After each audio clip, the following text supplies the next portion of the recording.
So today I'm joined by Helen Bishton, who works for Papyrus, a suicide prevention charity supporting young people. How are you, Helen?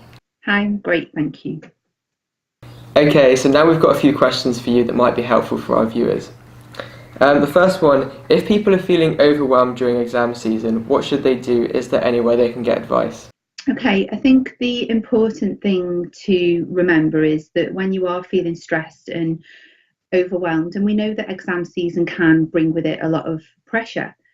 So I think it's really important to give yourself a break, really, and just practice some self-care and just, be organized, have a think about what it is that you need to do and think about how you can do that and set yourself some realistic targets, and make sure that in that you are factoring in regular breaks, you are factoring in some time with your friends, because we know that people become so focused on their exams and revising for their exams, they forget that actually there's a life outside of studying.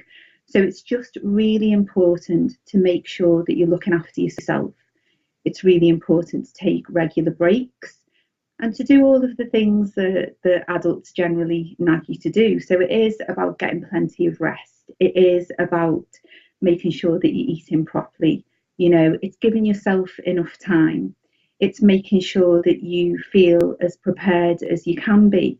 And it's about being kind to yourself as well, and just remembering that there's a lot of pressure put upon young people to achieve, and just being prepared and knowing that you've done your best should be enough.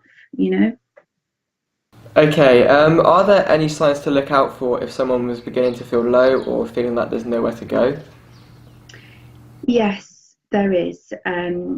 So the signs that are sometimes, there if somebody's feeling really low can be obvious, and sometimes they can be not so obvious. So it's just about connecting with your friends and checking in with them and looking out for maybe the more subtle signs that someone's not feeling so great. So it may be that they've changed their appearance. It may be that they're telling you that they feel really tired. It might be that they're telling you that they're a bit fed up.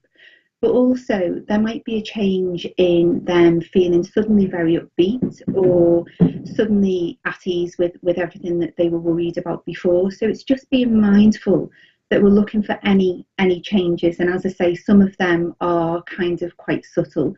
So it's about really checking in with people and asking them if they're okay, but really meaning it and giving them a chance to talk about how they are, because sometimes people feeling that pressure might just need that space to talk things through. And what we would say is that if you do think that somebody's changed, or you are really worried about somebody, or you think that they may be experiencing thoughts of suicide, ask them whether they are experiencing thoughts of suicide. And we know that that can be really scary. But what we do is we try to create a safe space so that people can talk freely. And if they are experiencing thoughts of suicide, they know that you are a go-to person. They know that they can have this conversation, because here at Papyrus and on Hopeline, we look to break the stigma. We look to create that safe space where people can have that open and honest conversation. And sometimes people may come back and say, actually, no, I'm not experiencing thoughts of suicide. I'm just having a really difficult time.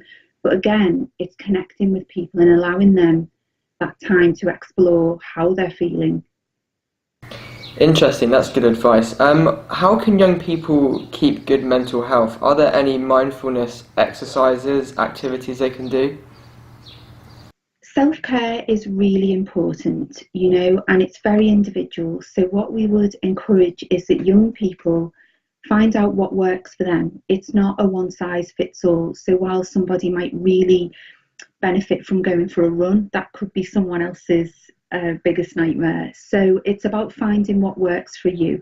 It's about finding the things that you really enjoy, and it's about finding ways that you can express how you feel, but also, enjoy yourself as well. And we know that there are various helplines that you can talk to, But equally, there are a lot of amazing apps that people can use. So you've got everything from mindfulness, you've got meditation apps, you've got apps that are literally there to help you stay safe from suicide.